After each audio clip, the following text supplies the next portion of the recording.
kailan dapat magpalit ng gear dito sa Keyway.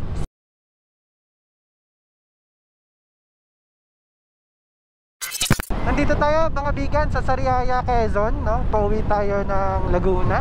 At pag-uusapan nga natin kung kailan ba tayo dapat magpalit ng gear dito sa Keyway CR152. Maraming nagtatanong about dito sa topic na to kasi unang-una, walang gear indicator itong motor na to, no? Pangalawa is wala rin RPM gauge. Most of the time ang ginagamit natin na basehan sa pagpapalit ng gear, kung walang gear indicator, ay yung RPM gauge. So wala nga rin pong RPM gauge itong motor na to.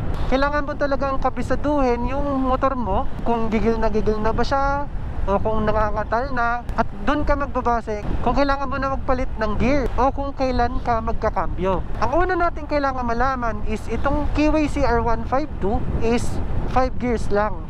No, 1 down, 5 ups. Ang neutral ay nasa pagitan ng first and second gear. Okay? Simulan na natin pag-usapan kung kailan ba tayo dapat magpalit ng gear habang nasa biyahe tayo papuntang Laguna.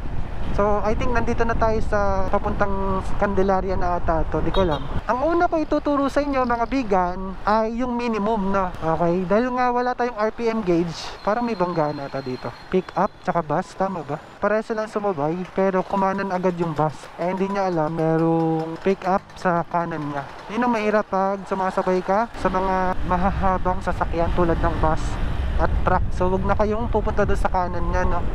So, again, ang una nating pag-uusapan is yung minimum na kailangan mong maabot na bilis. So, ang magiging basehan natin ay yung bilis natin or yung kilometers per hour. Okay, yung bilis, yung 20, 40, 60, 80. Yan, yun nandyan sa gauge natin. Kasi yan lang available natin, wala naman RPM yan, di ba? So, ito yung minimum, no? Kapag from 0, okay, from 0, syempre, aandar ka, first gear yun. Okay? Automatic yan, no? Pero kapag naka 20, okay, naka 20 ka na, pwede ka nang mag second gear. Kapag naman naka 40 ka na, pwede ka na doon mag third gear. Again, minimum po ito ha, minimum. Okay, pag nag 60, pwede ka na mag fourth. Pag nag 80, pwede ka na mag fifth. Okay, so yun yung minimum mga bigan. Kumbaga, kung baguhan pa tayo at hindi natin alam kung hanggang saan yung first gear, hindi natin alam kung hanggang saan yung second gear, pwede natin pagbasihan yon, lalo pag nagsisimula ka pa lang sa motor na to or nagsisimula ka pa lang mag manual. Kasi ako, yun mismo yung ginawa ko. Yun po yung mismo yung pinagbasihan ko dahil wala naman nagturo sa akin kung paano gamitin tong motor na to, na tinuruan ako paano mag manual. Wala po, nanood lang talaga ako sa vlog ng tropa natin na si Kapwa, no? Tsaka ni Downshift Vinci. Yung dalawang yun lang ang pinanood ko ng pinanood nung minamanifest ko pa lang itong motor na to. Nung bala ko pa lang siya bilhin, naka MIUI 125 pa lang tayo, gustong gusto ko na talaga itong motor na to. So by that time na pinag-iisipan ko pa lang siyang bilhin, nanonood na ako ng mga vlog ni Kapwa at ni Downshift Vinci para pagdating ng time na bilhin ko na to, kuhanin ko na, is marunong na ako. So, kinuha ko po itong motor na to straight sa kasa na ako ang drive pa uwi. Marami din po talagang beses na tumigil ako sa daan dahil syempre hindi ko pa kapisado yung laro ng clutch ng motor na to. So, dun ako nagbase. Kapag 0, first gear. Pag 20, second gear. Pag 40, third gear. Pag 60, fourth gear. Pag 80, fifth gear. Okay. At isa ring tip ko sa inyo, kung gusto nyo makatipid sa gas consumption, yun ang gamitin yung pagpapalit ng gear.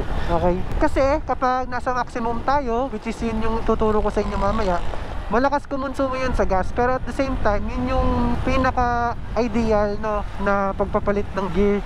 Kumbaga yun yung optimum, yung optimal na condition na sinasabi sa atin ng makina, o sige magpalit ka na, parang ganun. Okay, isunod naman natin kung may minimum, syempre meron tayong maximum, pero itong maximum na to kaya pa natin lumagpas dito. Pero hindi ko na po nire-recommend na lumagpas tayo dito sa sasabihin kong bilis dahil marami na pong nasiraan, nakakilala ko na naka Keyway CR152, marami na pong nasiraan ng motor dahil sinagad nila yung specific na gear. So may kakilala ko na yung second gear pinaabot niya ng 80 ata o 90 kilometers per hour. So kaya naman daw talaga, kaso yung rocker arm niya bumigay. Magkano rin yun, di ba? Bubuksan niya yung makina mo, bibili ka ng rocker arm, hindi mo magagamit yung motor mo for some time. So sobrang hassle. Kaya hindi ko po nire-recommend sa inyo na lumagpas sa maximum. So para malaman nyo na yung maximum, ito na yung maximum. And neutral tayo. Yan, 0. Yan, pag 30, pwede na mag second gear. Ngayon, saan naman ang maximum ng second gear, no? Bago tayo magpalit ng third. Nandito nga pala tayo sa Candelaria, sa cemetery nila. So, magiging traffic dito malamang pagdating ng 1 and 2. Ang maximum ng second gear ay 60. Okay? Again, ang maximum po ng first gear ay 30. Ang maximum naman ng second gear ay 60. Nasa third gear tayo, ang maximum naman nito ay 80. Okay? Again, ang maximum ng third gear ay 80 kilometers per hour. Again, kayang-kaya niyang lumagpas talaga dyan. Promise. Pero hindi ko na po i-recommend dahil pwede na kayong abuti ng sira dyan. So, masasel po yun, no? Ito nga palang clutch ko ay 1 year and a half na. Kaya medyo nag-i-slide na siya. Kailangan na siyang palitan. So, magiging topic din natin yung sa susunod kung kailan ba dapat palitan yung clutch lining natin. Okay, lalagpas na tayo ng Candelaria. Chaong na to, no? Nandito na tayo sa Chaong. Kapag umabot na tayo ng 100, pwede na tayong mag 5th gear. Okay, so yun, 30 first gear, second gear ay 60, third gear ay 80, fourth gear ay 100. So 100 onwards yung 5th gear, di ba? So hindi ko lang kung makaka 120 kayo dyan, pero most of the time 110 to 115 lang ang nakukuha ko dito sa Pilipinas, no? Paano naman pagpababa? Ganito, i-demo ko na lang. Ibababa ko yung RPM ko, hindi ko masyadong itatrattle. Tingnan natin kung kailan tayo kailangan magbaba ng gear. Nasa 4th gear tayo, guys, 4th gear. Yan, hindi na ako magta-throttle. Sasabihin ko sa inyo kung kailan na mangangatal yung, yan, naka 40. Yan, medyo nangangatal na siya sa 40. Ang feeling no, nung katal na sinasabi ko ay parang ang luwag-luwag nung kadena. Nagbaba na ako ng 40. Third gear na to, nagbaba ako kanina sa 40. So ngayon, nasa third gear tayo. So i-demo ulit natin kung kailan bababa yung third gear. Nangangatal na siya sa bandang 30, pero kaya pa. Tinatrattle ko, kaya pa niya sa 30. Tingin ko sa 20 to. Yan, nangangatal na ng 20. So ibababa na natin ng second gear sa 20. Magpa first gear tayo, malamang pag 0 na, diba? Nandito na tayo sa Chaong Bypass Road. So again, ang minimum from 0, magpa first gear ka, papuntang 20. Yung 20, pwede ka na mag second gear. Pag nag 40, pwede ka na mag third. Pag nag 60, pwede ka na mag fourth. Pag nag 80, pwede ka na mag fifth. Yun ang minimum. So in terms of maximum naman, yung first gear mo kaya pang umabot dyan hanggang 30. Yung second gear mo kayang umabot ng 60. Yung third gear kayang umabot ng 80. Yung fourth gear kayang umabot ng 100. So yung fifth gear, wala na, yun na yun.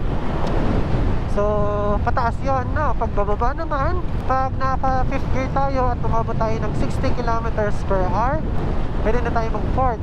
So yung fourth, kanina na demo natin, umabot tayo ng 40 kilometers per hour. From fourth, magpapalit ka into third gear pag naka 40 kilometers per hour na tayo. Pag namang third, kapag naka 20 kilometers per hour na. Pag yung second, syempre yung 0 to 10. Sa first, syempre wala namang nang pababa na yung kundi neutral, ibig sabihin tigil na. Oops, sorry po. So laging gano'n, no? Pag tayo nagkakamali sa daan, mali tayo ng liko, mali tayo ng abante, so sorry tayo. Paano magsasorry? Gaganyan. Sorry po. Maraming salamat sa panonood. At kung may natutunan ka sa video na to, you can hit that like button. Kung meron ka naman mga tanong or suggestion, i-comment mo na lang yan sa baba ng video na to. At kung mahilig ka sa motorcycles, reviews, and tutorials katulad nito, you can hit that subscribe button for more videos. Again, this is JZ Vlogs. See you sa next video. Atin yan eh. Laguna na!